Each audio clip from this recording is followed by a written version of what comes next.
দেখতে দেখতে শীত পেরিয়ে চলে এলো গ্রীষ্মকাল। এই গ্রীষ্মকাল মানেই নানা রকম ঝামেলা, গরম খাওয়া থেকে শুরু করে কোনো কিছুতেই শান্তি নেই। তাই কীভাবে তৃপ্তি ভরে খাওয়া যায় সেটাই আজকে আমি আমার মেনুতে দেখাবো। নমস্কার বন্ধু, আমি টুগলির কিচেন অ্যান্ড ডেলিশিয়াস ফুডে আমাদের সবাইকে স্বাগত। দেখেই বুঝতে পারছেন যে আজকে আমি কি রান্না করবো। হ্যাঁ, আমি আজকে বানাবো গাজর আর পেঁপে দিয়ে সম্পূর্ণ অন্যরকম পদ্ধতিতে একটা চিকেনের রেসিপি, যে একবার খেলে বারবার খেতে ইচ্ছে করবে, এবং রান্নাটাও আমি সম্পূর্ণ অন্যরকম পদ্ধতিতে রান্না করব। তো বন্ধুরা, আমার এই ভিডিওটি প্রথম থেকে শেষ পর্যন্ত দেখবেন এবং ভালো লেগে থাকলে লাইক করবেন, শেয়ার করবেন আর অবশ্যই সাবস্ক্রাইব করতে ভুলবেন না। তো চলে আসুন আজকের রেসিপি, চিকেনের রেসিপি কীভাবে খুব কম সময়ে বানানো যায় সেটা আজকে দেখাবো। আমি চিকেনটাকে ভালো করে ধুয়ে রেখেছিলাম, এবার ওর মধ্যে দিয়ে দিলাম লবণ আর হলুদের গুঁড়ো, আর দিয়ে দেবো লঙ্কার গুঁড়ো। এবার দিয়ে ভালো করে চিকেনটাকে আমি ম্যারিনেট করে নেব। ম্যারিনেট করে চিকেনটাকে মোটামুটি 10 থেকে 15 মিনিট রেখে দেবো। তাহলে কী হবে, চিকেনের মধ্যে লবণটা ভালোভাবে ঢুকে যাবে। এবার ওর মধ্যে দিয়ে দেবো 3 চামচ পরিমাণ সরষের তেল। আর নুনটা এখানে বেশি দিয়ে আগে থেকে দিয়ে রাখলে ভালো হয়, তাহলে ঝোলটা জল দেওয়ার পরে নুনটা কম লাগবে। এবার গ্যাসের উপর দিয়ে দিচ্ছি কড়াটা গরম হয়ে গেলে ওর মধ্যে দিয়ে দিচ্ছি সরষের তেল গরম হয়ে গেলে ওর মধ্যে আমি দিয়ে দেবো কেটে রাখা গাজর, পেঁপে আর আলুর টুকরোগুলো। তার আগে তেলের মধ্যে দিয়ে দিচ্ছি একটু হলুদের গুঁড়ো আর একটু নুন, দিয়ে ভালো করে খুন্তিতে নেড়ে চেড়ে নেবো। এতে কি হয়, সমস্ত কষার সময় যে কোনো জিনিস কষতে গেলে তার কালারটা ভালো হবে। দেখুন, এখানে আমি একটা বড় সাইজের গাজর নিয়েছি, গাজরগুলোকে এইভাবে কেটে নিয়েছি, দেখেই বুঝতে পারছেন। আর দিয়ে দিলাম পেঁপে, আর দিয়ে দিচ্ছি গোটা কয়েক আলুর টুকরো। এখানে আমি পুরো আলু দিয়ে চিকেনটা রান্না করছি না, সবসময় তো আলু দিয়ে রান্না করে খেয়ে দেখেছে চিকেন, কিন্তু এভাবে গাজর আর পেঁপে দিয়েও যে স্বাস্থ্যকর উপায়ে খুব সুন্দরভাবে পাতলা একটা ঝোল, মাংসের ঝোল রান্না করা যায়, সেটাই আজকে আমি ভিডিওতে দেখাচ্ছি। ভালো করে ঢাকনা দিয়ে ঢেকে ভালো করে আলু, পেঁপে, গাজরটা কষিয়ে নিতে হবে। দেখুন, আর আগে থেকে হলুদটা দেওয়ার জন্য আলু, পেঁপে, গাজরের কালারটা খুব সুন্দর চলে আসছে, দেখেই বুঝতে পারছেন আপনারা।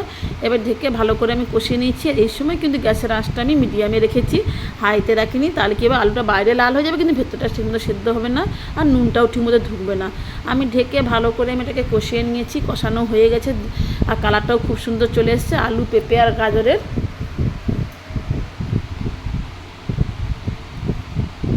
ভালো করে কষানো হয়ে গেলে এগুলো একটা আমি প্লেটে করে তুলে নিচ্ছি।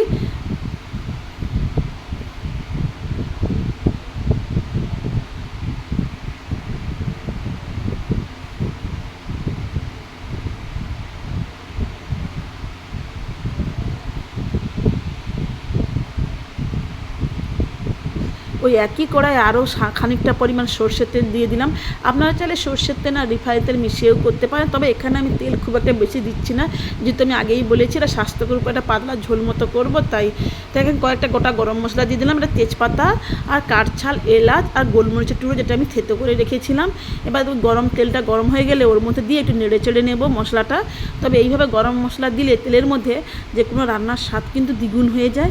এবার আমি ওই তেলের মধ্যে দিয়ে দিব কুচিয়ে রাখা দুটো পেঁয়াজ, বড় সাইজের দুটো পেঁয়াজ ভালো করে আমি কুচিয়ে রেখেছি, বড় টুকরো করে, দেখতেই পাচ্ছেন কীভাবে কুচিয়েছি। তেলের মধ্যে দিয়ে পেঁয়াজটা যতক্ষণ না পর্যন্ত হালকা বাদামি রঙের এসছে ততক্ষণ পর্যন্ত পেঁয়াজটাকে কষিয়ে নিতে হবে। ওর মধ্যে দিয়ে দিলাম হাফ চিমটি পরিমাণ বা হাফ চামচের মতো লবণ।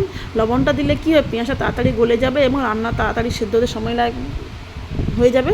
এবার দিয়ে দিচ্ছি 1 চামচ পরিমাণ রসুন বাটা। রসুনটা দেখতেই পাচ্ছেন আমি কেমনভাবে বেটেছি, আমি একদম মিক্স করে বাটিনি, এটা আমি হামাদিস্তায় থেতো করেছি। এইভাবে রসুন মানে মশলাটা দিলে চিকেনের স্বাদটা দেখবেন দ্বিগুণ হয়ে যাবে।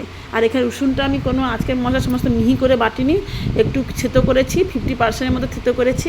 এবার ওর মধ্যে দিয়ে দিলাম টমেটো কুচি, দুটো টমেটো আমি কুচি করে রেখেছিলাম, টমেটো ওর মধ্যে দিয়ে দেবো। আমি কিন্তু এখনও পর্যন্ত আদা ব্যবহার করিনি, দেখতেই পাচ্ছেন।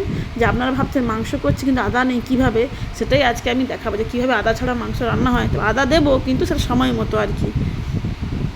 ভালো করে টমেটো দিয়ে কষিয়ে নেব, যতক্ষণ না পর্যন্ত টমেটোটা পেঁয়াজের মধ্যে মিক্স হয়ে ভালোভাবে গলে যাচ্ছে ততক্ষণ পর্যন্ত ভালো করে এটাকে কষিয়ে নেব। সমস্ত কষানো হয়ে গেছে, দেখতেই পাচ্ছে খুব সুন্দর একটা কালার চলে এসছে।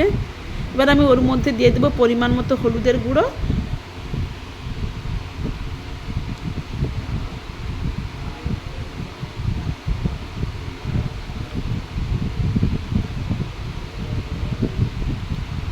যেহেতু চিকেনে হলুদ দেওয়া আছে তাই এখানে আমি ছোটো চামচে 1 চামচ হলুদ গুঁড়ো আর ছোটো চামচে 1 চামচ লঙ্কার গুঁড়ো দিয়ে দিলাম। যেহেতু হলুদ আর লঙ্কা দুটোই আমার চিকেনে ম্যারিনেট করে রাখার সময় দেওয়া হয়েছিল, তাই এখানে আমি ঝালটা খুব একটা দিচ্ছি না, যেহেতু গরম পড়ে গেছে, ঝালটা সবাই খুব একটা পছন্দ করে না, তাই এখানে আমি ঝালটা বেশি দিচ্ছি না। দিয়ে অল্প সামান্য পরিমাণে একটু জল দিয়ে দিলাম চারপাশ দিয়ে, যাতে মশলাটা নিচে না লেগে যায় এবং কষতে তার সুবিধা হয়। দেখুন মশলা থেকে তেল ছাড়তে শুরু করে দিয়েছে। এবার আমি ওর মধ্যে দিয়ে দেবো ম্যারিনেট করে রাখা চিকেনটা দিয়ে এই সময় কিন্তু গ্যাসের ফ্লেমটা একটু বাড়াতে পারেন আপনারা। দিয়ে ভালো করে কষিয়ে নেব, চিকেন দিয়ে ভালো করে এটা কষিয়ে নিতে হবে। আমি এখনও পর্যন্ত তো চিকেনে কিন্তু আদা দেইনি। এবার চিকেনটা একটু ভালো করে 4 থেকে 5 মিনিট মতো কষিয়ে নেওয়ার পর এবার দেবো আদা বাটা। দেখতেই পাচ্ছেন আমি আদা বাটা 1 চামচের মতো দিয়েছি, খুব একটা বেশি আদা বাটা আমি দেবো না এখানে, কিন্তু এতেও দেখবেন রান্নাটা দুর্দান্ত হবে। এখানে আমার 800 গ্রামের মতো চিকেন রয়েছে। দিয়ে ভালো করে মাংসটাকে কষিয়ে নিতে হবে আদাটা দিয়ে, ততক্ষণ কষতে হবে যতক্ষণ না পর্যন্ত আদার কাঁচা ভাবটা চলে যাচ্ছে, ততক্ষণ পর্যন্ত আদাটাকে ভালোভাবে নেড়েচেড়ে কষে নিতে হবে। এতেও কিন্তু রান্নার স্বাদ কিন্তু আরও দ্বিগুণ হবে যদি আপনারা এইভাবে বাড়িতে বানিয়ে দেখতে পারবেন। একবার বানালে এইভাবে বারবার বানাতে ইচ্ছে করবে। এবার দিয়ে দিচ্ছি ওর মধ্যে ধনেপাতা কুচি। এখানে কয়েকটা আমি ধনেপাতা কুচি করে রেখেছিলাম, ধনেপাতা দিয়ে দিলাম। যে কোনো রান্নার ক্ষেত্রে ধনেপাতা দিলে তার স্বাদটা কিন্তু ডবল হয়ে যায়। আর ধনেপাতার আগে থেকে দেওয়ার দরকার নেই, এভাবে চিকেনটা কষানোর সময় দিলে এই সেন্টটা আরও ভালো হয় এবং খেতেও খুব সুন্দর। 2টো কাঁচা লঙ্কা চিরা দিয়ে দিলাম, যেটা সব তরকারিতেই আমরা ব্যবহার করে থাকি, কাঁচা লঙ্কা ছাড়া আমরা কিছুই ভাবতে পারি না, তাই কাঁচা লঙ্কা তো অবশ্যই। দিয়ে ভালো করে এবার সমস্ত উপকরণ দিয়ে ভালো করে চিকেনটা কষিয়ে নেব। এবার ওর মধ্যে দিয়ে দেবো কষিয়ে রাখা পেঁপে, গাজর আর আলুর টুকরোগুলো, যেগুলো আমি আগে থেকে কষিয়ে রেখেছিলাম সেগুলো দিয়ে দিলাম। এবার সমস্ত কিছু দিয়ে ভালো করে নেড়ে চেড়ে নেব।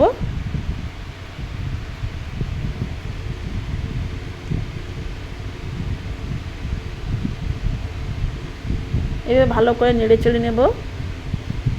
প্রথমে কিন্তু আমি ঢাকনা দেইনি, কারণ জলটা খুব তালের সঙ্গে সঙ্গে জলটা বেরিয়ে চলে আসবে, তাই ঢাকনাটা আমি কিছুক্ষণ পরেই দেব।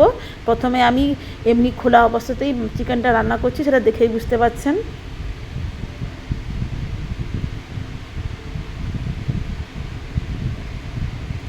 এবার এটাকে ঢাকনা দিয়ে ঢেকে রেখে দেবো, ঢেকে মাঝে মাঝে ঢাকনাটা খুলে এবার নাড়তে থাকবো।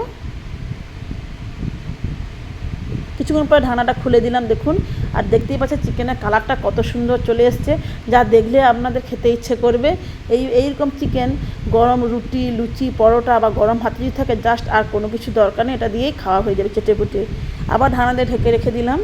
কিছুক্ষণ অন্তর এবার ঢাকনা দিয়ে ঢেকে চিকেনটাকে আমি রান্না করে নেবো, যতক্ষণ না পর্যন্ত চিকেন আর আলু, পেঁপে, গাজর যতক্ষণ সেদ্ধ হচ্ছে ততক্ষণ পর্যন্ত ভালো করে আমি নেড়ে চেড়ে কষিয়ে নেব।